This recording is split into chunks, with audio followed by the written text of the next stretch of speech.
if your DAO isn't moving atoms in the real world, it's not doing anything. Welcome to Layer Zero. Layer Zero is a podcast of unscripted conversations with the people that make up the Ethereum community. Crypto is built by code, but it's composed by people, and each individual member of the crypto community has their own story to tell. Cypherpunks understood that the code they write impacts the people that use it, and Layer Zero focuses on the people behind the code, because Ethereum is people all the way down, and it always has been. Today on Layer Zero, I'm talking with Metadreamer out of the Metafactory DAO. But Metadreamer he's a DAO-er, so he's a part of many different parts of the Ethereum ecosystem. And every time I talk to Metadreamer, either through Zoom or on Discord or in real life, the conversations just get really cerebral, really cosmic. And he's one of the guys out there that I think really embodies the core values of what makes this crypto space tick. The leaning into collaboration over competition, and like this yes and mentality, and this how do we create an abundance mentality rather than a scarcity mentality, and really focuses on what I really try and get out of these Layer Zero podcasts is ultimately the code that we write will ultimately come to impact society for the better if we design these systems correctly. And so he's very tapped into the whole point about crypto is to change culture. The whole point about this whole revolution in digital money and digital finance is to have a better society. And I think a lot of people, when they come into the crypto space, they feel that, but there, in my mind, is not enough conversations explicitly talking in that direction. And so that is what Bankless Nation, you are about to listen to right after we get to some of these fantastic sponsors that make this show possible.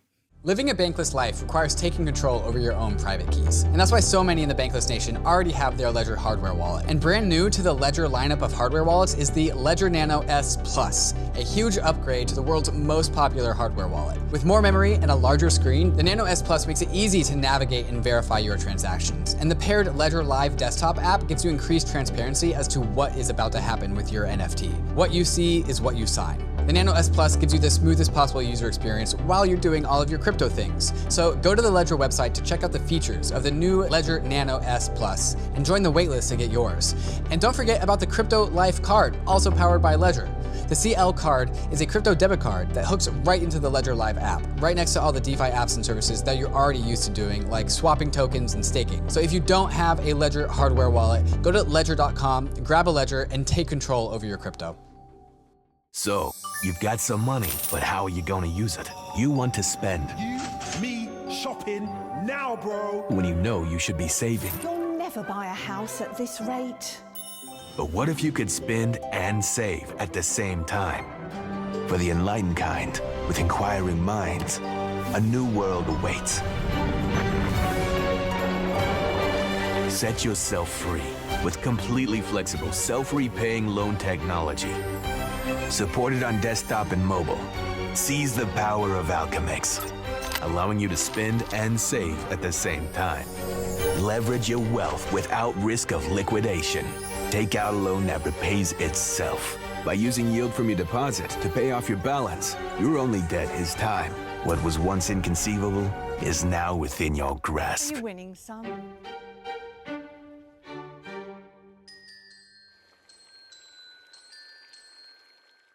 Polygon is Ethereum's largest and most vibrant scaling solution to date. With millions of monthly users and all of the biggest DeFi apps, the Polygon ecosystem has turned into a blossoming metropolis of DeFi activity. Transactions on Polygon are quick and cheap, allowing users the freedom to achieve their DeFi goals, all while being economically anchored to Ethereum. But Polygon isn't just the proof-of-stake sidechain. The Polygon team is building a suite of scaling solutions, including Polygon Hermes, Maiden, Nightfall, and Zero, all with different design choices in order to be optimized for all possible crypto use cases. If you're a developer who wants to build on the Polygon ecosystem, go to the link in the show notes to check out their fantastic documentation. And if you're a user who just wants to experience fast and cheap DeFi, you can bridge over your ETH or other tokens and start playing around with any of the thousands of applications that are available on Polygon. Hey, Metadreamer, how's it going? Pretty good, man. How are you, David? Pretty good. I think for the rest of this podcast, I'll just call you Meta. How about that? Yeah. Or maybe Dreamer. Dreamer, probably. Dreamer? I don't want to be referred to as Meta. Yeah, right. Okay. As soon as I said that, I was like, wait a second. It's probably going to be the other one. Yep. So Dreamer, who are you? Tell me about yourself. I go by Metadreamer. I'm a software engineer and designer. I've been working in the DAO space for just over 2 years now. Founder of Metafactory and work on a bunch of projects like MetaGame and SourceCred and Coordinape and part of Metacartel Ventures. And just someone helping to figure out where we're all going. Where are we going? Wow, if we could only answer that question. Dreamer, I think one of the reasons why I wanted to pull you on Layer Zero is because every time you and I have had conversations, either through Zoom or in real life in person, they always seem very cosmic. And these are my types of conversations. And so that's where I hope this conversation goes. I hope to just make it, I hope it ends up being very, very cosmic. I'm going to have to figure out how to get there. And I think the first question that I want to ask to figure out how to get there is, what do you really care about, both inside of crypto and outside of crypto? What really just stands out as important to you? What do you fixate on? Yeah, so I think like it's kind of like from my name itself, I guess. It's like, not trying to fixate on like the surface level things, but really trying to understand the underlying causes, or sort of, what's the root cause of this, so that meta level, whether it's like, within crypto and like figuring out like what type of things to build, or even just like philosophically or on a like socio-political level, like kind of breaking down what's really going on, and going deeper than just like, narratives that people hear or things that we, like I think a lot of people, it's just like more so about taking the things they hear from other people and sort of like recycling it or regurgitating it.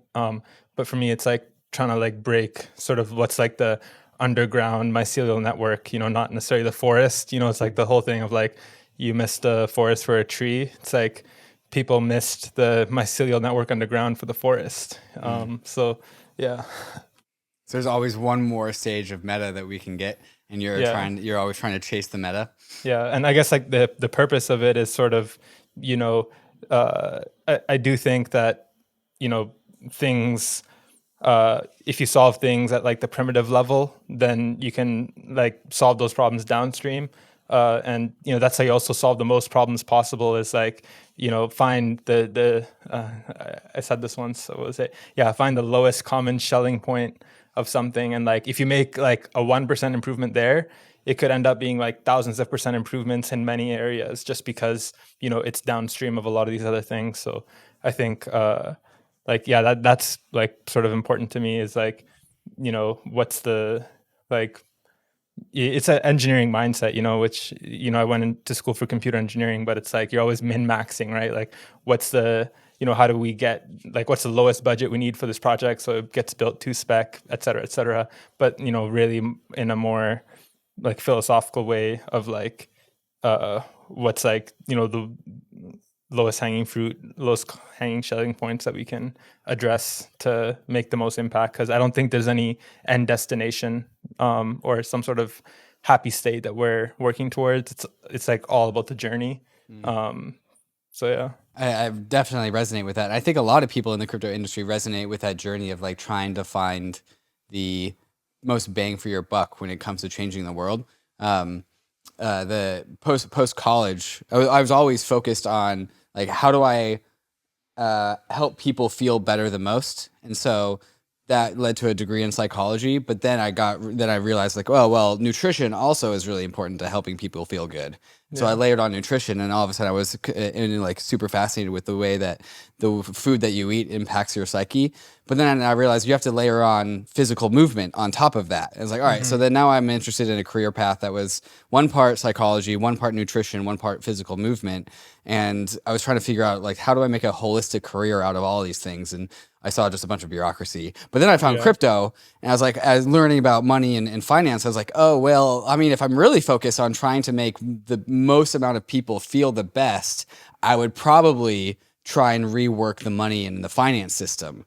And so that's as soon as I kind of realized that about crypto, that crypto is going to, exactly what you said, be like the lowest common Schelling point. It's like, oh, well, I was immediately just captivated by crypto because you can just have so much influence on the rest of everything about the way humanity works. Would you say that was kind of a similar path that you found when you're going into crypto? Yeah, I would definitely say so. It's interesting too because my wife's a dietitian, so we get that crypto diet combo. But yeah, I think like even if you're like the bureaucracy thing is like, that's everywhere. It's omnipresent, right? Like the whole, people get convinced into thinking like we're in like a war of like left versus right or blue versus red or like, this team versus that team. But the real sort of the split is like the elites versus the masses. And that's apparent in every industry across every domain. And, I think going back to the thing of like, solving things at the root level, money at the end of the day, for better or for worse, powers like everything in the world, right? So if you can make improvements on how money is distributed and, the access people have to it, and not even going beyond money, but even the concept of value itself and how we like engage with that as a society, you make improvements there, then it applies, across the board. And I think, for any like smart person who like wants to make a change in the world, I really think crypto is the place to do it. And whether it's like, I think it also, crypto space needs to also like evolve a bit too, where we need to get past like some of the technical stuff to actually like application. Like it's no longer about who has like the best L2s, but who can use L2s to like make the best, most real world impact, right? I think you said it once before of like, if your DAO isn't moving atoms in the real world, it's not doing anything. So I think we're in that phase now where, the tech is pretty much like a solved problem. It's a matter of time, I think, until like certain things get implemented, but it's really time to like start walking that walk. And I think you can apply crypto principles to pretty much like every industry. With Metafactory, we're doing it to fashion, but it goes beyond that too. So I think, people getting involved in crypto now is just like getting involved with internet stuff back in the 90s. Whatever you're doing, the internet's gonna like boost your ability to do it. Would you say that value is a lower common denominator, a lower, what was the phrase that you used? Lowest common Schelling point? Would you say value is a lower common Schelling point than money? As in like value is below money? Yeah, I would say so. If you think about, money itself, if you think about how money was created, it was created as a means to convert one form of value to another, right? Like if I had a tomato and I wanted to get a haircut, I would have to either like barter that, which is harder to do. But if I can sell the tomato and then use that money to buy a haircut, then I can sort of achieve what I want. So money is a means, not the end itself, right? But the problem happened is like money became the only thing that's like objectively quantifiable and measurable. And it's the whole saying of like you optimize what you measure. So when money became quantifiable and measurable, it became the measuring stick in how we like organized everything. The whole game turned to like, let's maximize GDP, and we all sort of convinced ourselves that that's really what we're trying to go for, or that's the measure of like success or value is like money itself. But value is actually everything outside of money. Money is just a way to convert from one form of value to another. So if you can create things that are not money, but serve the purpose of like converting one form of value to another, then you get to move into this like post-money society where people can actually communicate and coordinate around value itself in its more pure form, instead of only having to go through money. Because money becomes a bottleneck in a way where you look at, the Great Depression, like all the factories were there, all the people were there to still work on those factories. The whole thing came crashing down because the money broke, So I think, money's still going to serve the system. It's still going to exist. It's not going to go away, but it becomes a means to an end. And instead of optimizing for money, we actually make value itself more objectively quantifiable. And we can use cryptography for that as well. So, we've used it for money because money is what we've known all our lives. But in the same way, you can record like a number in a contract that represents some token balance, you can also record like verifiable statements or attestations or all these things, which, I can then quantify my values or what I think is valuable. And then if you have a bunch of people quantifying what they think is valuable, you can run algorithms on that and then figure out as a group, what do these people think are valuable by summing it all together. And then what that gives you is like a real-time map of like what's valuable or not, in a bottom-up way, and we're not sort of agreeing or trying to come to consensus on like what's valuable, because that's impossible. It's all subjective. But we can get some sort of common ground by summing together our individual perspectives to get like the intersubjective sum, and then that is a map of what's valuable. And then once we have a map of what's valuable, we just like sprinkle money on it, because then you just like, money is the sort of water, and that water gets distributed to what people have attested to being valuable, and then that acts as like, again, a part of the system. But instead of like optimizing for the water itself, we're optimizing for the fruit that we're growing with the water. Okay, I didn't expect this to get so cosmic already. 10 minutes into it, this is beautiful. let me try and like reiterate what you said, just to make sure I'm following along. So we have all of these like pockets of value around the world, right? Got the shoemaker, the tomato grower, the pencil maker, but all of these are valuable. Pencils and tomatoes and shoes are valuable for their own particular reasons. But we use money as like this intersubjective layer to instantiate the value that we have everywhere in the world. And there's like a communication between all of these very non-fungible forms of value. While many tomatoes can all be alike to each other, they're still very different from many apples and pencils and houses and cars. And so the money is currency, is like this fungible value tool to connect all of these other distinct pockets of value separately and allow us to communicate value. But then you said like, oh, then it kind of leads us to optimize for the wrong things, right? Like we optimize for GDP. And Andrew Yang talks about this a lot, where like if we keep on optimizing for GDP, we're just going to drive ourselves off of a cliff. Like we're going to optimize for GDP out of a cliff. And it was what you said when like all the factories broke down. Like if the money breaks, well, there's still tomatoes to grow, and there's still pencils to make, and there's still like shoes to wear in fashion and stuff. But we've lost our ability to communicate the value between all of these things. And so I think that gets really, really interesting when we put all of these expressions of value on chain, where like DAOs have their own native tokens, which are imbued with some sort of sets of value. And they can be right next to another DAO with another token with another set of values. And sure, we have like the stable coins and the ether, but we also have the native DAO tokens. And since it's all on the same substrate, we're all able to communicate value a little bit more efficiently, a little bit more directly, without perhaps having to go through an inter-money layer. And where does it go from here? Is it, first off, is that a good summary, or would you change anything to that? And like, kind of, where does it go from here? Because there's always the idea that like, oh, we'll go back to a barter society because we'll have 10 bajillion tokens. But I think a lot of economists would say like, well, no, because you still need the money.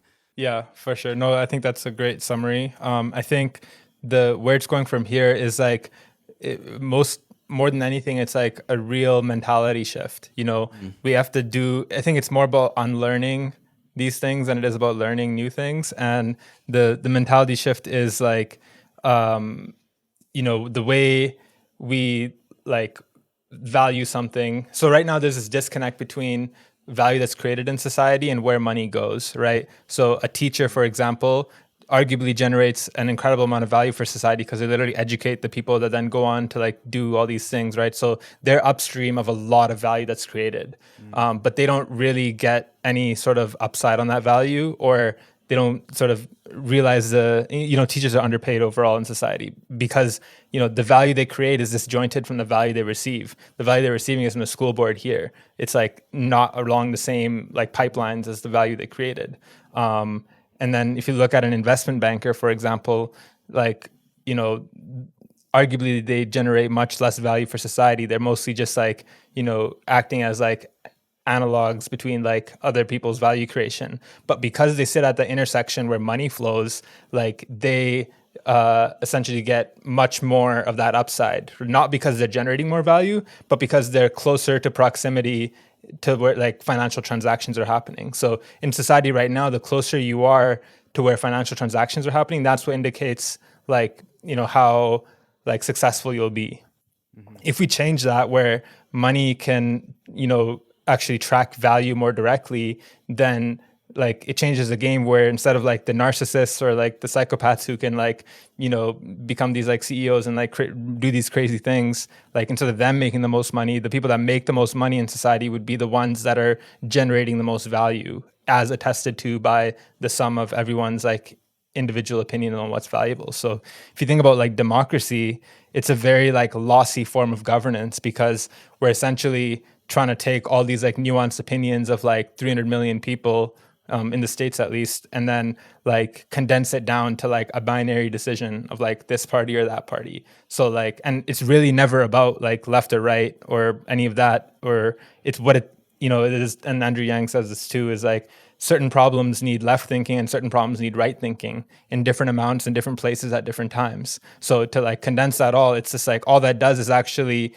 make sure these problems never get solved so that the elite can stay elite, and then the people can just sort of continue to play that game and think that they're solving something or sort of making an impact. So once you can like, what this does is if everyone's making attestations on what they find is valuable at all times, then like we get a real time like intersubjective emergent democracy where it's like, I don't have to like, you don't have to like elect a representative to represent your views on a certain area. Like it decentralizes it where you can just express your views yourself, and everyone's views are on some common substrate, which can then be like composed and interpreted and, you know, be used to like drive decisions or make, you know, governance. And, you know, that what that gives you is like that nuance where you can like down to like the individual, like hyper target exactly the needs and, you know, values of like each individual member of society. So instead of trying to like fix problems from like the top down, where it's like, you know,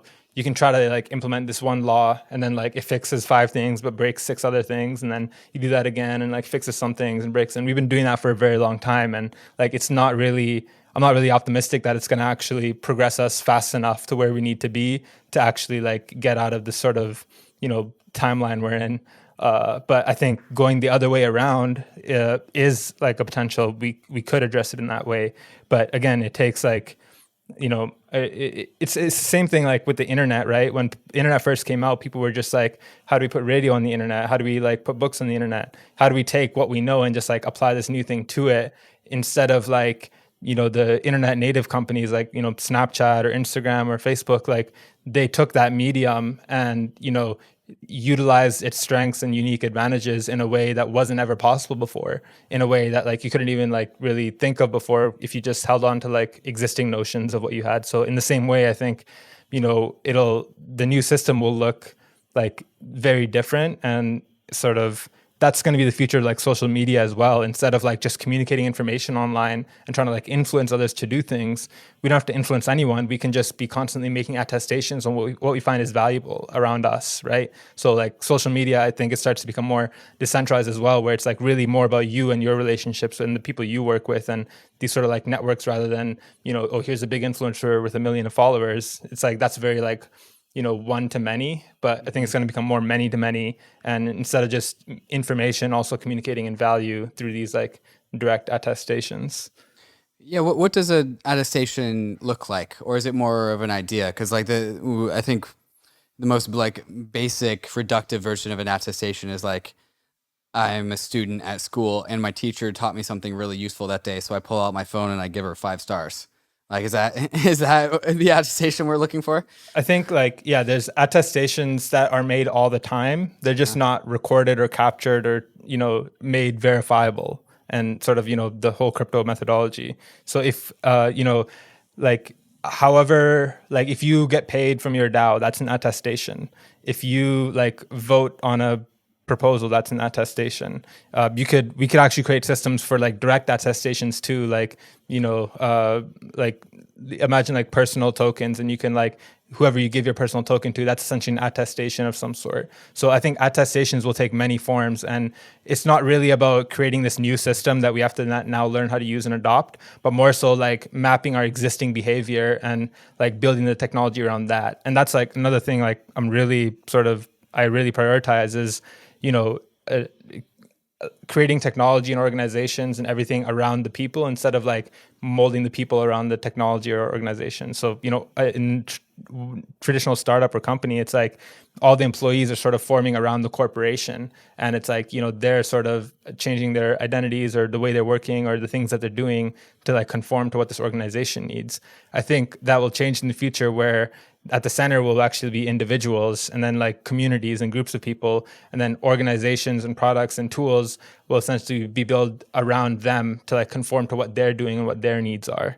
And so in that sense, it's like kind of flipping the table a bit, like finding out that like Earth is not the center of the universe, and you know, something like that. So the idea would be in like, instead of having the corporations that control us in our 9-to-5 jobs being the center of the universe, it flips it on its head, and the corporations actually respond to the humans and answer to the humans rather than the humans answering to the corporations. And it's all through the primitive of attestations. Like attestations are how this is unlocked. Yeah, and you know, if you make a tweet, that's also an attestation. If you say something like, "Oh, you know, we should do this," or "This project is dope," you know, those are all attestations. It's just that they're not quantified or verifiable, or, you know, but if that exists in a Web3 medium where you can actually, when you say that, oh, you support this, that this is actually like a cryptographic record of something, you know, like there's an NFT that represents that, whether it's an organization or a event or whatever it is, you can like point to that thing. And then you can, once you've like mapped that out, then that same, it essentially builds up this irrigation system for the infinite garden, right? Mm-hmm. Right now, if we're talking about the infinite garden of like everything humans are doing, the way the irrigation system works is like there's a big bucket of water, or like certain buckets of water, and then people are certain sort of, you delegate allocation of money to someone else, right? So like I'll take a bucket of water, and then my job is to go try to find out where the soil is dry and then pour some water there. But like on the way, I'll probably drink half the bucket because I got thirsty. And then, you know, all these other things of like someone creates like a cabal to like, you know, take all the water from everyone else, and like all these things happen. Instead, what this is like we have like sensors that can read the moisture levels of all the soil everywhere, and this like automated complex irrigation system that can like sense exactly where water is needed and what amount at what time, and instantly like get that water there. So I think in the world, that's how money will serve us, is like based on what the humans want and what the humans sort of like, instead of like getting rid of our humanity and sort of like suppressing who we are to like be this sort of like robot for the corporation. And I think that's a symptom of the industrial age, I think. But yeah, instead of doing that, it'll become like we express who we are, what our needs are, and then the irrigation system is like something we collectively like govern and influence, and we can control how it's set up in our certain communities. But it provides like, it moves the resources from where they are to where they're needed. And if you think about it in the world, like there's no shortage of money, right? The issue is it's just like stuck in these pockets. So like imagine this like scenario where you had a society where everyone got paid like $200 an hour, but you couldn't keep more than $5,000 in your bank account or in your wallet. And then what that incentivizes is if you want to actually make the most of it, you actually have to spend it. So it incentivizes people to like actually get capital moving through the system as much as possible. In that system, you actually don't need a lot of GDP. Like the amount of money you need in that system is not a lot, but you can get way more economic throughput. So money that's sitting idle is essentially like a drain on society. It's all this value that was like captured and sort of created and sort of stored in this form that's now sitting there doing nothing, that if there was a way to communicate exactly where it could be effectively used, even the people who are rich and powerful, like the money itself doesn't make them happy. It's still in human nature that you derive happiness from like, you know, making others happy, or, you know, seeing some sort of purpose or influence that, you know, what you're doing. And people like rich people or like powerful people, they might want to influence that through like direct command and control. But if you can know that, you know, if Elon Musk could know that like he could flow like $1 million through this like irrigation system, and it will actually get like really effectively allocated to all these places where it's needed based on attestations of people, then I think people will be much more willing to do philanthropy, because it goes even beyond philanthropy. It actually becomes like a way to invest in these things that you believe in, and you know, ensure that your money, like, it's like lossless value transfer. Right now, it's way too lossy, because you'd be like, oh, I'll give it to this charity, and then they'll give it to this nonprofit, and then, you know, everyone's going to take a cut along the way, and at the end, it's like cents to the dollar to like towards the actual cause you want it to do. And that's what happens when you have all the money, you know, all the water being carried by people in buckets instead of being distributed with a advanced irrigation system. So with this like current financial ecosystem that we have, and also nation state paradigm, I think a lot of your argument is that the lossiness creates a strong incentive for having a scarcity mindset, because like if this paradigm of financial loss, if you do anything, you have lossy outcomes with your finances, and like, like kind of how you were saying, you got a bucket of water walking through the desert, you're gonna go from A to B, but you're gonna lose water along the way for reasons.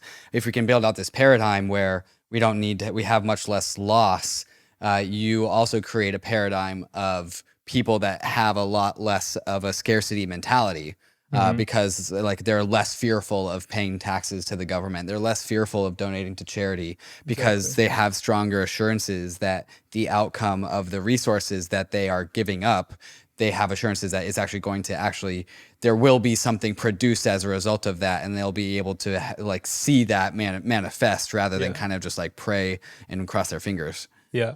Yeah, I think like the idea, like Vitalik made this blog post about like retroactive public funding and stuff like that. And I think that's really sort of on point. And you look at, open source software and all these things, like there's that key problem of like, that generates all this value, but there's no way to like distribute value back to them.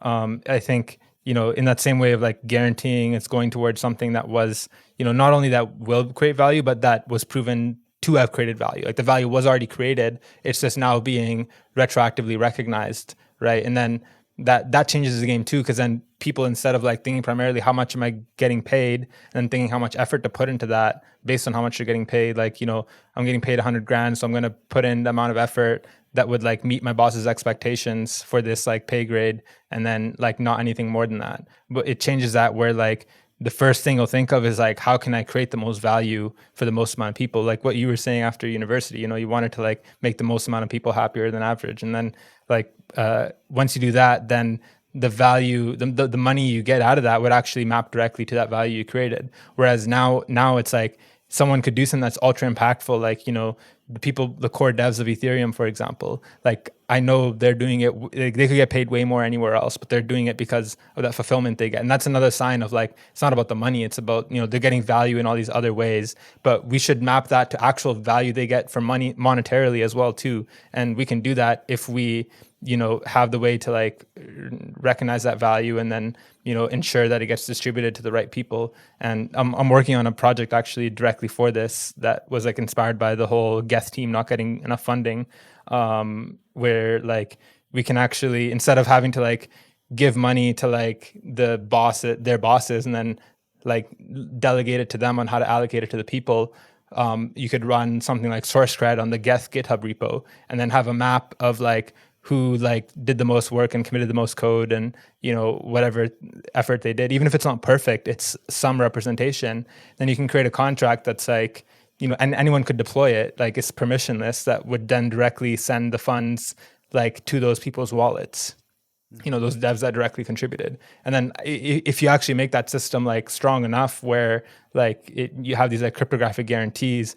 that could eventually become a thing at a protocol level where like protocol fees could actually become like the master sort of like source of water that then, gets redistributed out based on direct value created. And maybe not like on the crypto level itself, but there could be protocols above, the base layer chain to do something like that. This is certainly what Optimism is trying to do with the revenue from maximum extractable value out of their sequencer, right? So the idea for the Optimism's optimistic rollup is that there's a lot of value to be extracted from fees, from protocol fees, not at the base Ethereum layer 1, but the Optimism layer 2. And that value that comes from sequencing, the MEV, gets fed into retroactive public goods funding. Yeah. So this like illustration that you are describing is actually being experimented and iterated on in real time with the Optimism team. For sure. And I see like, when I talk about this being the future, like I get conviction and say this because I see everyone else moving towards this as well. Like you can start to see the patterns and the structures. And, for me, it's like, I'm not really trying to like say I know what's going on. I'm just pattern matching on like what's actually happening. And I think what they're doing is like really awesome. And it illustrates a great point where there's certain things that will like generate a lot of money, but like they might not be something that you want to like, fund itself, right? Like these protocol fees, like that's why people are like, oh, like, you know, projects shouldn't take fees because like, what do they need it for? It's just a protocol. It's permissionless. Anyone can use it. Like, you know, why are the fees going there? But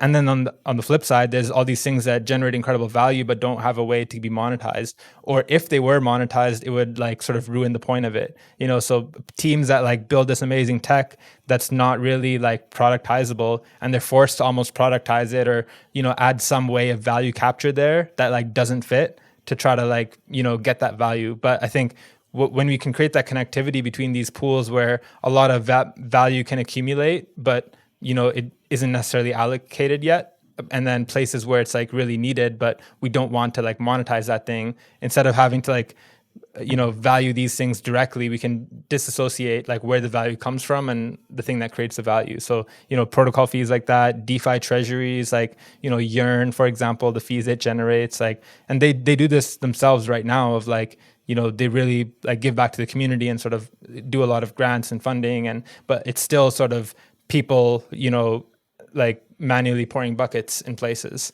I think eventually we can evolve that to be even more like decentralized, and, you know, people can still have that influence, right? They would just have like a lot of voting weight, for example, to influence that like irrigation system of like where it goes, right? So they can say, I think it should be here, and then the pipes will like shift here a bit, and then the other guy says, I think it should be there, and then it'll like shift there a bit, and then once you average it all together, you get like the outcome. One of the problems that I'm seeing with this is when you talked about like attestations, and then you kind of list some activities like a DAO paying someone as an attestation, or like a tweet can be an attestation. If you extrapolate that, aren't you just really talking about data?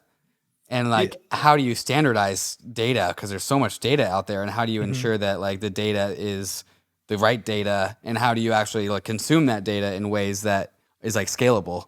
Yeah.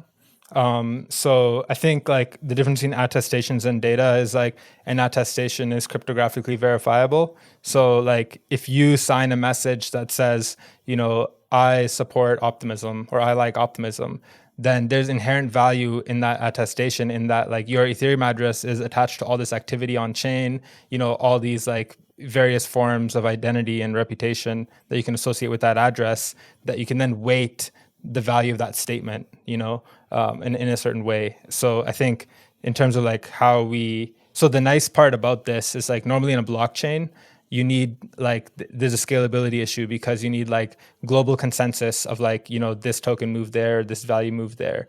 The nice thing about these attestations is it becomes much, much more scalable, because instead of like, you know, a bunch of validators in the network needing to verify that information before that block can be processed, the only people that need to validate that information is the people that are carrying or using that information. So you still use cryptography, you know, because like crypto is like way more than just blockchain, right? You can still use cryptography to like record these attestations, and as long as you have it in a, like, if Vitalik talked about this too in ETHCC, is like we need like a shared state, you know, a credibly neutral shared state in which we can just like dump all the raw data of like what happened. And, you know, these are like, this is not like high level data. It's just like, you know, just as much information we have on like things that happen that it's like cryptographically verifiable. And then you can have multiple like entities essentially like curating that information, or like filtering that information to represent a certain community's views or a certain product's views, or, you know, so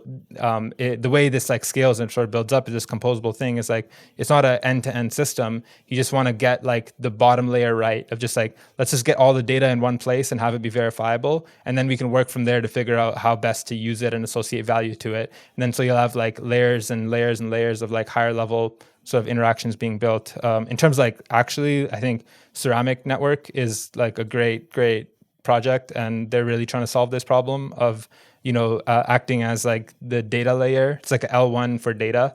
And attestations and sort of verifiable identities. So, you know, things like social graphs, or even like all sorts of data that you just want, instead of being stored in a server or just in like IPFS where it's like a static blob, it's not like you can't do anything.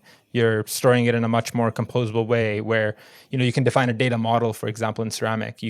So there's a group right now, I forget what it's called exactly, DAO stars, I think. It's like a bunch of the top like DAO people, like Gnosis Guild and DAO House and like some Aragon people, like a bunch of people kind of working group coming together to define the data model of a DAO.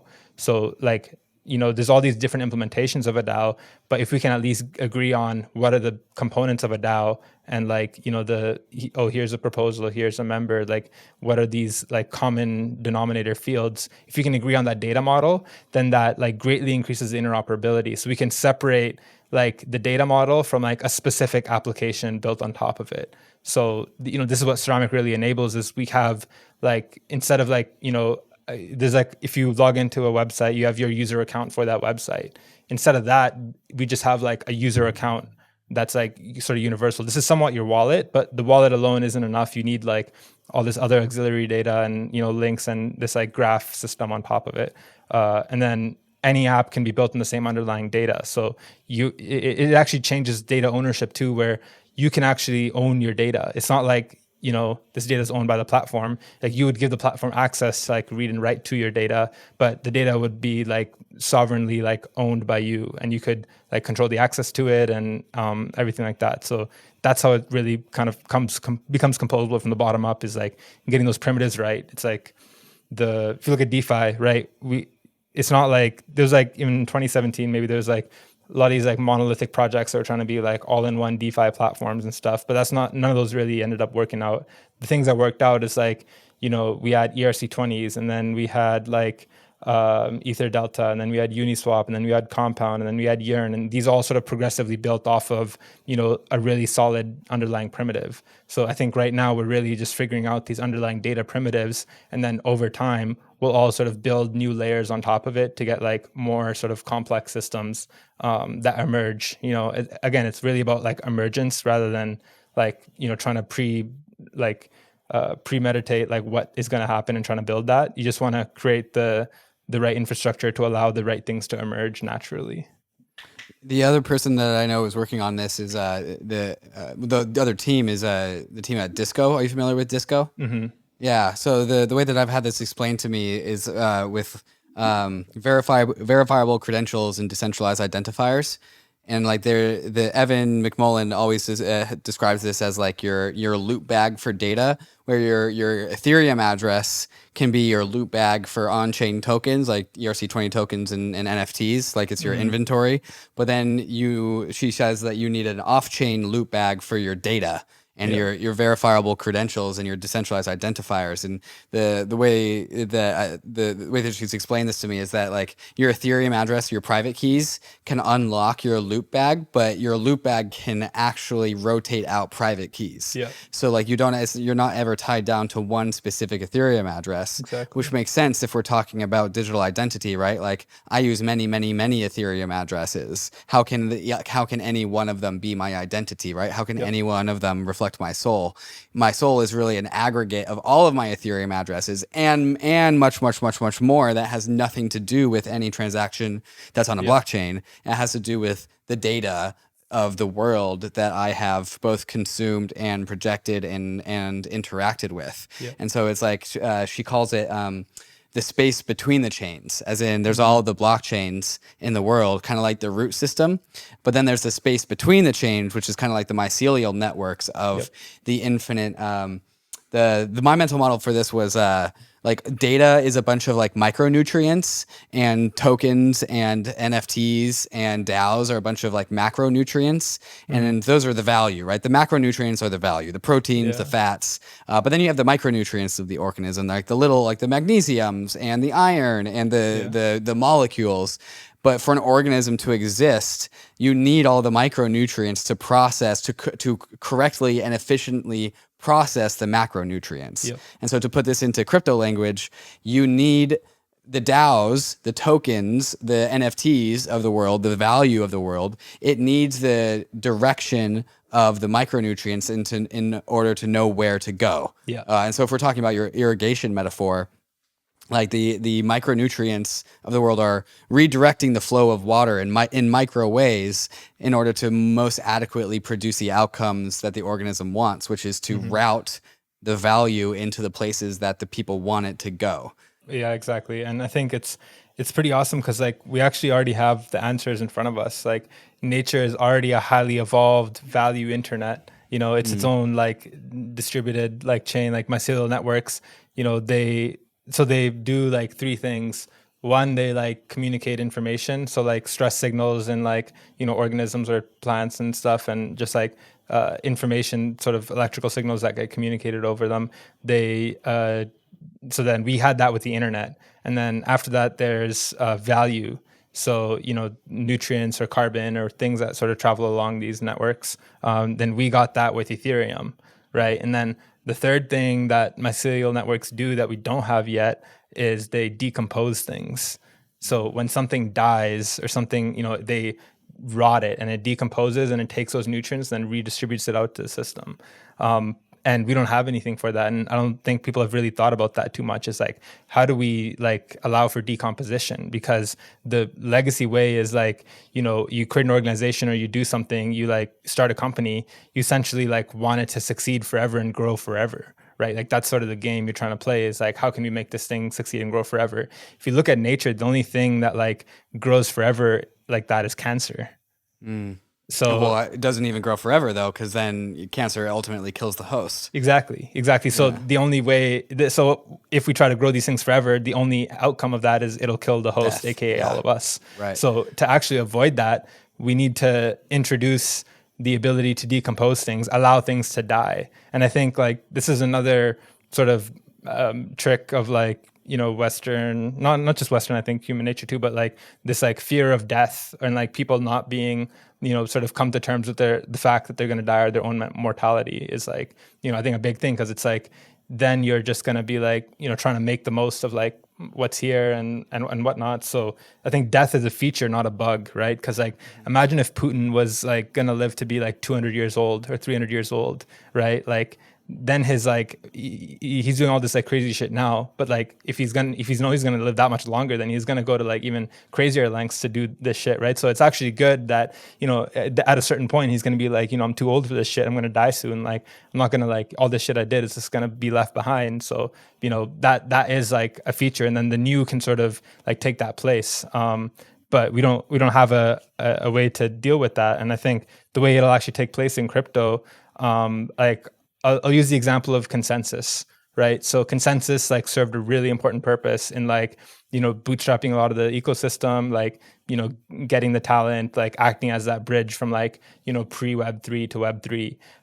But because they were that bridge, there's like inherently like, you know, they have that like legacy sort of baggage that came along with it, and all these like issues and, you know, all this stuff happening with consensus. And it's actually like really hard to try to like fix consensus at its core and, you know, like turn it into something that's like, you know, actually better or sort of like, you know, next generation. The way to do that is actually decompose consensus from the outside in, aka take the talent that's there and like deploy them in the Web3 ecosystem. Because there's like, it's crazy because like there's an incredible amount of like really like top level crypto talent at Consensus who's like been in the space for like, you know, since the OG days, that are completely siloed from like the rest of the ecosystem, because they're like, oh, you can't work for a DAO, you work for Consensus. So like now all these people are now like not interacting with DAO people at all and not really understanding that side. And like, but what would be actually better is if you like, instead of trying to fix consensus, you took these people at the edges and like, you know, DAO pilled them and then deployed them to like, you know, do some like awesome work somewhere else where it's way more impactful. So like, this is what decomposition is like nature decomposes this old thing that's rotting and dying, takes those nutrients and puts it towards something new that's growing, that's like, it's much better off there. So then, you know, these people, or these like this human resources would essentially be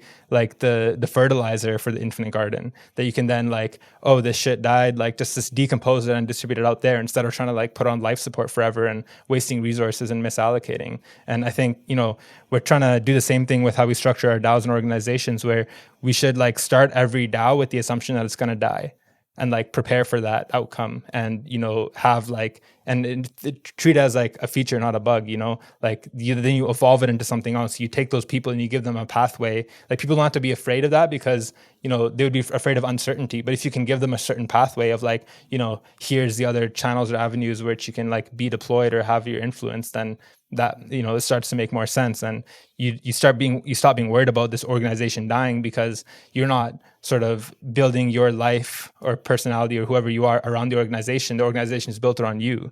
So then, you know, if you were to fall off the mothership, that's like scary. But if some like, you know, some aspect, if you're to shed some skin, that's no problem, right? So it's all connected in that way of, really shifting the mindset on how we think about how we coordinate and think about value and all that. The Layer 2 era is upon us. Ethereum's Layer 2 ecosystem is growing every day, and we need L2 bridges to be fast and efficient in order to live a Layer 2 life. Across is the fastest and cheapest and most secure cross-chain bridge. With Across, you don't have to worry about the long wait times or high fees to get your assets back to the Layer 1. Assets are bridged and available for use almost instantaneously. Across's bridges are powered by UMA's optimistic oracle to securely transfer tokens from Layer 2 back to Ethereum. Across is critical ecosystem infrastructure, and ownership is being handed over to the community. You can be a part of this story of Across by joining the Discord and becoming a co-founder and helping to design the fair launch of Across. If you want to bridge your assets quickly and securely, go to across.to to bridge your assets between ETH, Optimism, Arbitrum, or Boba networks. Bankless is proud to be sponsored by Uniswap. Uniswap is a new paradigm in asset exchange infrastructure. Instead of a cumbersome order book system where trades are matched with other humans, Uniswap is an autonomous piece of software on Ethereum that lets you trade any token at the current market price. No human counterparties or centralized intermediaries, just autonomous code on Ethereum. Input the token you want to sell and receive the token you want to buy. The Uniswap Grants program is accepting applications for grants. Do you have something of value that you think you want to contribute to the Uniswap ecosystem? No matter how big or small your idea is, you can apply for a unique grant at uniswapgrant.org and help steer Uniswap in the direction that you think it should go. Thank you, Uniswap, for sponsoring Bankless. If you're going bankless, you need MetaMask. This is your tool to unlock the world of DeFi without giving up custody over your private keys. MetaMask is both a secure in-browser wallet and also a secure bridge for your hardware wallet. You can now trade tokens on any DEX or aggregator. MetaMask Swap gathers real-time pricing information across all the DeFi exchanges, allowing you to select your best price while getting all the MetaMask benefits of self-custody, lower gas costs, and increased transaction success rates. MetaMask also has a fantastic mobile wallet that I use when I'm out and about, which I use to collect POAPs, NFTs, and do all my DeFi things while I'm away from home. If you haven't downloaded MetaMask, you gotta try it out. Web3 wouldn't be the same without it. Download MetaMask for desktop and mobile at metamask.io and load up your Trezor, Ledger, Lattice, or Keystone hardware wallets so that they too can get into the world of Web3. I think the meta goal here is to how do we retain and transform value rather than losing it, right? We're going back to like lossiness. Yeah. The death of organizations is the destruction of capital. But I think what you're talking about is how do we not let capital be destroyed, but instead like let it also be transformed. And I think I'm in the middle of a Ray Dalio's book, which is titled something about like the changing, like lessons for managing how to survive like a changing world order. Mm-hmm. And using like kind of the frame of reference that we've been talking about right now, and also the fourth turning thesis or the fourth turning theory is also related to this, where it tends to be every 80 years humans go through like a destruction cycle because like our institutions get too calcified, the people and their institutions are too misaligned. Whoever holds the reserve currency of the world has spent it on military for too much, and now no one uses it as a coordination tool anymore. And so like the world order dies, and then there's a period of chaos. And then like a new world order is being born in its place. Like, you know, like so it's a little bit like we lose the structure, but then like new plants grow out of the decaying body of the old structure. But like the thing is like we want the world to be iterative games, not games that not single games, right? And so like 180-year-long cycle of conflict before we go on to the next 80-year-long cycle of conflict is one game followed by another game, not iterative games. We want one game to fold elegantly and gracefully into the next game, because every time it's like the current paradigm of the world is always like 2 steps forward, 1 step back. And and that's just because we need to take that 1 step back in order to take 2 more steps forward.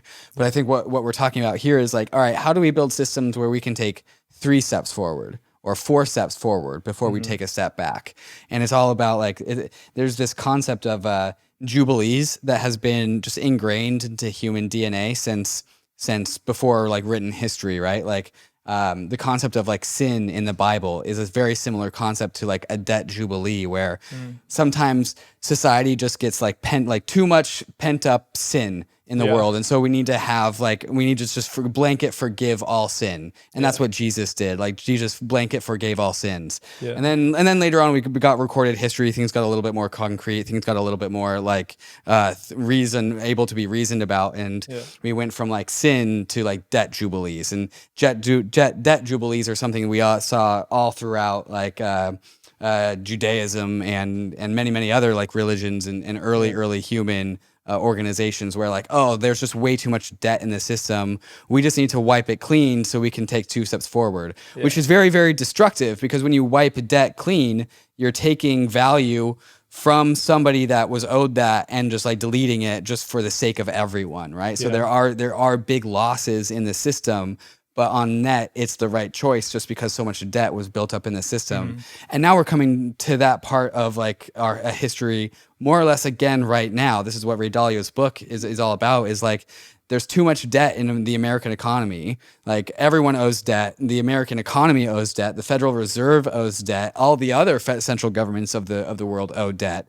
There's just too much debt in the system. So now we're going to have to like wipe the slates clean, as we have always done throughout human history, in order to take 2 or 3 more steps forward. And I think one of the meta goals of crypto as human organizational structures is finding ways to not have jubilees, because jubilees are always about taking step back. The goal is to not take steps back. And so when you're telling me like there's this system where we can build our social structures with like a difficulty bomb baked into them, like a dead end in them, is like, hey, this is going to die. We can actually have like contingency plans. It's like, all right, like, well, the goal is to create value and then die, and then pass that value along elegantly, so that 1 step forward turns into 2 steps forward, turns into 3 steps forward. And perhaps we can have like a brand new human renaissance that we've never ever had before. Yeah, for sure. And I think like it's just that instead of like trying to delay the death for as long as possible, we're like, because that's the thing, is like we talk about human systems and then like natural systems as if they're like, outside of each other, but we are actually just also a fractal of nature, or a product of nature. So nature will have its way, whether we like the easy way or the hard way. Like if we like, the longer we work against it, then it'll eventually still have its way, on a long term. Like even if we like destroy the world with like global warming or whatever, like eventually it'll come back into balance and, like come to the stability again. But I think like what you're saying about, every 80 year cycle, like I think what we can do is like, instead of having 80 years, we can do it like maybe every 8 years, or like maybe every 8 hours, like take it to that level. Cause then that's how we actually, it's not about, we can't ever like eliminate mistakes from happening, aka like steps back. But if the steps back are happening at a micro level, instead of just at a macro level, then they're much less painful. And when you zoom out, it'll just look like sort of consistent forward progression, even though in between we're like taking all these like steps forward and back. It's just that, we got to iterate much more frequently. I think that's where we'll go. And I'm getting sounds of like an old cranking engine slowly turning over, like 1 revolution.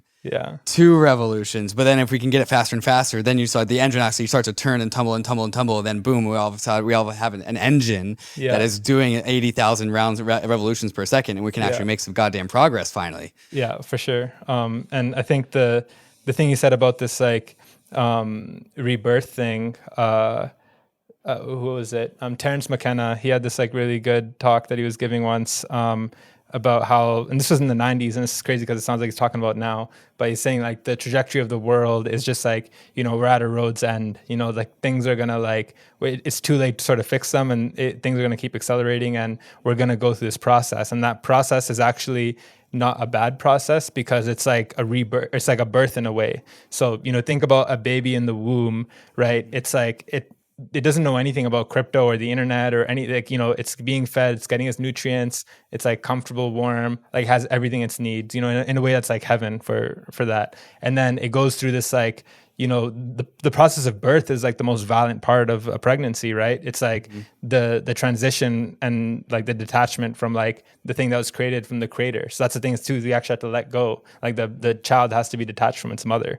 And then, then you get to like, you're in this like world now, and then you like experience that, and there's this like new paradigm. And I think in the same way, society itself will go through this like violent rebirth, and it's going to be like painful, and it's going to be like we'll be screaming, and that's all you can do is scream. But like once we go past that, we'll be in this like entirely new, unrecognizable space that's like fundamentally different from where we were before. And it's crazy too, because like the universe, if you think about like primitives of the universe, a lot of people like who are coming more from like a materialistic standpoint are like, oh, we have atoms and we have molecules, now we have like quarks and subatomic particles, and like trying to find the answers to the universe there, but there's nothing really there, right? Like there's just like less and less stuff there, there's no like answers there. So it's like, okay, if that's not the primitives, then what are? And if you think about like the golden ratio and fractals and like these patterns, the patterns are the primitives of the universe, right? If you look at like the structure of a tree and the branches there, and how that looks the same as the structure of a river, and how that looks the same as the structure of the neurons in our brain, and how our eyes look the same as like flower petals or like these things in trees, like those are the primitives of the universe. So if you start looking at those instead, you start to see these fractals in which like the things that are happening at a micro scale are just like smaller versions of the larger thing that's happening. And if you think about the process of like pregnancy and like the embryo, like the baby itself is like actually replaying the whole history of evolution. We went from like this like tadpole looking thing. Speed running evolution. Yeah, we went from this like tadpole looking thing to this like little like fish looking thing to then growing arms and like this. But like, so that's a fractal of like all of human history in a way. And if you think about it, that we can use that as inspiration to know what to do next. Is like, comes back to like the mycelial networks, right? So if that network pattern we can recognize in nature, you damn well bet that pattern is going to repeat itself in different forms in the future. So it's almost like an onus to look at that and then recreate the things that we're building to follow those patterns. Because when you follow those patterns, that's you're sort of like doing it in nature's way. And like this discussion, like so if you really want to take it to like a meta level, when you think about nature itself, like nature is like essentially like the substrate or like the creation itself, right? But like underlying, there's like, even if you think about humans, like we actually suck at coordinating. Like none of us really like asked to be here or coordinated us to be here, right? Like it all sort of just happens, right? And in fact, actually, when we try to exert our own control, it actually like breaks things from coordinating. The more you like let go, like even this conversation, you said like you didn't want to like set the agenda because that would like constrict you from like the actual good things that would come out of it. So you exerting human control actually for the listeners, that's what I say to the guests on the start of Layer Zero. That's the alpha. Yeah. So that breaks down then, and then like so you realize like letting go of control is the way for like it's actually like more intelligence and better coordination there. It's like if you think about like, okay, where is this like root like coordination coming from? That's God. Like that's what people refer to as God, is that like root coordination. Right. That's like, and then God's way is like letting go of that like human egotistical like exertion of control, and more so realizing that you're on remote control. You're not under control. You're like on remote control, and you're like a part of this thing that's like, the nature has been coordinating, and like where like Kanye West says this, but like he says human beings are God's iPhone, right? It's not like we're not doing the coordinating, we are. But like we're the iPhone, we're not the person running the iPhone, So it's like we're the vehicle in which this coordination happens. Just like human beings use our phones to coordinate, but the phone itself isn't doing it. But we only see the phone, right? So in that way, I think like it really root coordination, and it's crazy because like people, I think, for reasons like discard religion or like, certain forms of organized religion because of things it's done, but it's actually a misattribution. It's actually a failure of humans, like them like messing up and not doing it properly, not like the religion itself or, the concept of religion or God itself, so people are like, oh, like, why did God do this? God didn't do it, we did it, right? So it's like the like religion or like God's way is essentially like humans like letting go of that control and allowing these things to emerge. And that's, how I see everything we're doing is like, for me, when I like I could not, if you asked me like 2 years ago if I'd be like doing any of this shit today, it'd be like no way. But like as soon as I like let go of control and allow things to emerge, like then I'm in places that I never would have imagined. And I'm like, holy shit, I can actually like I see a light at the end of the tunnel for like how I can actually make a difference in the world. And none of this would have happened if I tried to do it my way. I was like put here. The framing of crypto using a biological lens, I think, is the most underappreciated and also the most useful. And when you're talking about like the patterns of the universe, right? The lightning in the sky, the arteries in our veins and our neurons, and you can find these same, like the roots of trees. These are the fundamental patterns of the universe, and how God is the overarching rule set that produces those outcomes. Whatever God is the thing that just produces the rules. It is the rules. Yeah. The if this then that version of the things that make the outcome. That's the archetype for what this thing is. And like I think as we move into the future and move into a metaverse and have an even more digitally enabled future than we have today, I think one of the best things that's going to be an outcome of that are people are going to start to view some of these digitally native organization schemes as nature itself. Like right now we look at like our square homes with our square windows and our square like skyscrapers and our grids and our the grids of our roads, and it's like, God, it's so inorganic, it's so fake. Like the everything is so like manufactured and so reminds wrong. Me of the cookie cutter houses at MCon in the mountains. But I think as we move into the future, people are going to start to extend what is nature into things like cryptography, things like math, things like what today feels like sci-fi science, but is actually just, once again, the only way that this crypto industry is going to work is if it follows the rules of nature. Yeah. Because, like you said, if you don't follow the rules of nature, it'll get you. Yeah. And so like the crypto system, the crypto blockchain, the crypto L1 that wins is going to be the one that resonates most with the rules of nature. And because that's the thing that is going to be able to take many, many, many steps forward without having to take a step back. Yeah, for sure. And I think like overall Ethereum community has done a great job of that. Like really decentralizing, allowing things to be emergent, iteratively like evolving things, like, a lot of the like core innovation here. So I think, and Vitalik, like he made that New York Times thing, I think he made a lot of good points, is like, we've done a pretty decent job thus far. Let's not like mess it up now. It's like, it's like it's like a fire that we're kindling, right? It's like, as soon as that gets a little like grow, we should not just like, run with it and like do whatever, and we'll just like end up extinguishing it. So it's, I think, or lighting the forest on fire. Yeah, and it's like it's really about nurturing it in the right way and continuing to nurture it. And we go through these cycles, I think, of like bull and bear, and I think that like helps keep it in balance. So I think again, we're not in control, and I think overall, as long as we're all operating in that in God's way or in nature's way, that will have the right outcome. And it's like it's really liberating too, because then you're not stressed about having to figure it out. It's like, I don't have to figure it out; it'll figure itself out, as long as I'm adhering to these like principles. Right. The bull and bear case, I think, is a great example. There's always been like frustration from the crypto people about like all the gamers of the world that hate NFTs and all the artists of the world that hate NFTs. And like we as crypto people got super frustrated. Like, you guys shouldn't hate NFTs. You guys should love NFTs. They're going to make your games better. But like, if we really thought about it and we just injected like NFTs into all these games, like, first off, we don't have the technology to do that. Like, Ethereum would be at capacity. Even the layer 2s would be at capacity. Yep. Solana and Avalanche would be at capacity. And so like the pushback from society about like, hey, I hate your NFTs is probably healthy and probably what the crypto community needs, because we are not ready to onboard another like 10 more million people. Yeah. Like, we do not have the structure to do that. And so like they probably would hate NFTs a lot less if we had more scalable blockchains, if we had more better NFTs, if we had better organizational smart contracts around these NFTs, they'd probably hate them a lot less, and they probably adopt them, and then we would probably go through another bull market.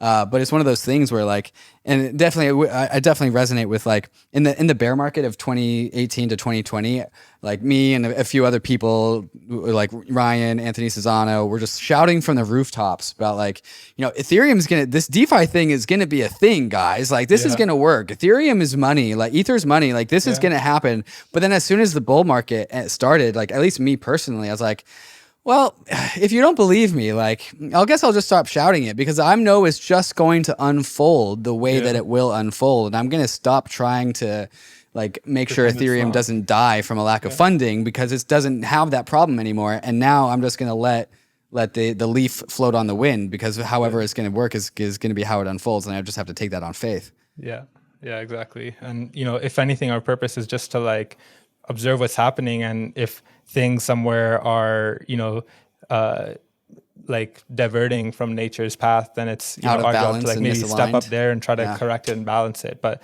again, it's like it's not about us or like what we want. It's like it's really about, you know, understanding that like what's that core thing underneath. And the Quakers, like they had a very like interesting and I think effective governance mechanism.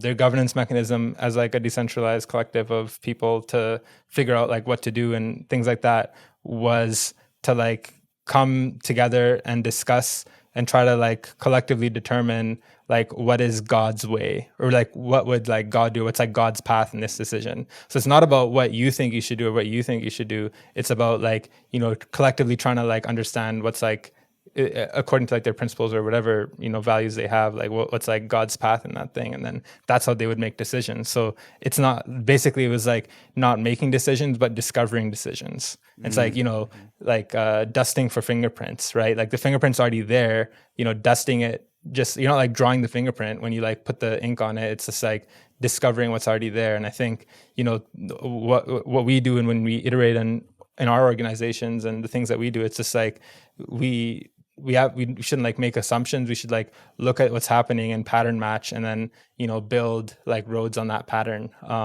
And it brings me back to like this example of my university where they had like the middle like park area between all the buildings. They were trying to decide how to like, you know, where they should build the pathways between the buildings. So instead of like trying to decide that, what they did is the first year they just like planted some grass and then just like let the people walk all over it. And then they looked where the grass was like beaten down the most. And then they built the sidewalks there, because essentially the students themselves walking around needing to get to class on time, they like the patterns of all their activities summed together to show like, this is the most efficient like way to do it. Right. So that's the thing, is like the answers are sort of inside us, but we have to like let them come out and not try to like let our egos suppress it. And then, you know, when you look at the way they built the sidewalks, it's like, who designed this? It looks like crazy. There's like there's like a bunch concentrated here, and then like these weird going in different directions. But it like when you actually walk on it, you're like, oh, this makes a lot of sense. How did they figure this out? I would imagine walking on again, taking a look at it and be like, well, that looks weird. And then realizing that it's actually super functional would actually be a very trippy moment. Yeah. I think trippy is the right word to describe how like the realization process, because like, again, there's no grid. Like clearly an engineer didn't do this, or somebody with like a fixed engineering type mind. I think like trippy would be the best word to say the discovery of like, because it's nature, right? This is an expression of nature. Yeah. And this thing is like, we think we have the answers, but like we do, but it's just like in a different place. And I think like this is like where, you know, psychedelics are really fascinating too, is because if you're like, you know, I could understand someone being like skeptical about this whole theory and like all the stuff I'm saying, like, you know, it's like, it's just like wumbo jumbo. But like psychedelics is a way to like directly prove that to you through direct experience, right? Like there's like no doubt in your mind that that's like, you know, it's not just like uncovering some fundamental truths about the universe and how it operates, you know? So I think but I think again, that's not like an end either. That's just a means to like sort of show you the patterns if you don't already see them, right? Like even like with psychedelics, like the they're not addictive in that way. They almost like tell you that you don't need to take them. It's just like showing you things that were there the whole time that you just failed to realize or notice. So in that sense, it's like, I think training wheels, but not necessarily, there's no, like, you talk to people too who have like done this, like, who go really deep into psychedelics and just like take insane doses of like DMT or all these things to try to like discover some sort of truth about anything, but it's like there's nothing out there really. It's just like, there isn't a fundamental truth out there. It's just a vehicle to sort of show you the underlying sort of the cosmic circus behind it all. But the answers are really in what you do, in the actions you take, and those sort of things. And again, it's like just fractals of what many like world religions throughout history have like expressed and tuned into, and it's just like we're evolving our understanding of that. Dreamer, what advice or just knowledge would you have for somebody who's newer in the crypto space? Is there like a life rule of thumb, or just rule that you live by that you have thought is really, really useful for you that you would like to share with some of the newer people in space? Yeah, I'd say like stop trying to learn crypto and start trying to unlearn like Web 2 stuff. I think it's almost frustrating, I think, to try to like really understand like the whole crypto space before you get this like, put in that effort to like, or it's not even effort, but just be consciously aware of like, assumptions that you hold about things and why you hold those assumptions, and allow yourself to like let go of those assumptions and sort of discover things that way. So I think, once you do that, you'll start to see like new patterns that you didn't see before. And I think, throughout history, it's just really been about, suppressing people's like individual thought, because like, that creates problems. It's hard to coordinate that when people are all thinking different things. It's as advantageous as possible if you can sort of make people think in uniform ways and sort of control like how they think and how they coordinate. And that's, what's been done throughout history. But, recognizing that and then starting to realize that it's like James Young makes a perfect example of this. It's like this transition into Web3 is kind of like, the transition from like serfs plowing the land to then the Enlightenment age, when the serfs were like, oh, hey, we don't have to just keep plowing this land or for our whole lives. We can just like go here and do some stuff ourselves, right? And then you had the whole Enlightenment phase. So I think in the same way, that's happening from this like Web 2 to Web 3 transition, or sort of legacy to like new world transition, is not necessarily, we're not tearing the old world down. We're just like throwing a better party, and then people are coming over, right? So it's like the serfs is like, oh, do I want to like slave myself away on this land, or am I going to go like, make some fun stuff there? And they're of course going to come over there. So I think, we're not, the legacy governments and legacy system, it's going to exist. It's just going to decompose from the bottom up or the outside in until eventually it might not need to exist, or it'll take a whole different form. But, we're not trying to destroy it from the top down. Like that's the wrong way to go about it. And that's like, going to put us in more danger too. So, for example, with like money, like right now, government sort of plays the role of like allocating money through taxes. And I think that will change, where like tax distribution will sort of become decentralized, but the government will still play the role of being the referee and sort of like, because they're sort of governance stewards then, instead of actually players in the game, So I think that's how like we'll sort of meet in the middle, is like we're not trying to tear them down or create a new system, because if you actually like try to work for any DAO, you'll like realize how broken it is, and that there actually is a lot of value in sort of the legacy legal system and the judicial system, and the ways and practices we've been doing. Like you don't want to destroy that. You want to like encompass that and do something more. It's like yes, and not like not that way and my way. So I think back to like the original question, I guess. I think that's one thing. Yeah, like unlearn the old mindsets. That's a general rule of thumb. Second one would be like really like, break things down into its primitives and like compose those primitives, and like realize that collaboration is now a better, more effective strategy than competition. In Web 2, competition was the most effective strategy. The people that can outcompete others won. In crypto, it's the opposite. The people that can collaborate with the most other people win. So start to like, disassociate yourself with like what you think of an organization or working for an organization. Like think of it like what you need, what you're interested in, where you can collaborate with others to like move that forward in a meaningful way, and just like build up from there, rather than I see a lot of people, they're like, oh, I need to find some like company to like, work for who can like, pay me so then I can like make the transition. And, it doesn't have to be a binary thing like that. And you don't have to apply those mentalities. Like, think of it more so just like, an online game, right? Like in if you're playing like World of Warcraft or something, you'll like create your clan, you'll go like do some battles with friends. And then, like if you stop, collaborating with them, it's fine. Or like stop playing with them, it's fine. You go find some other friends to play with. Like it's like, you almost have to bring back that childlike mindset, how the child's like exploring the world just through play and, experimentation and, treat it like that more than anything. And, you'll start to like figure it out and find your place naturally. Talk about the importance of a yes and mentality. Can you define yes and just kind of explain the yes and mentality? Yeah, so I think like, whenever it comes down to any disagreements between any two people, it's like very infrequently is it about one person is right and the other person's wrong. It's just that they're both talking about different things from different perspectives, out of different sort of like, needs. So it's like, disassociate the fact that they're disagreeing with you from like your idea being bad. It's like they're both good ideas.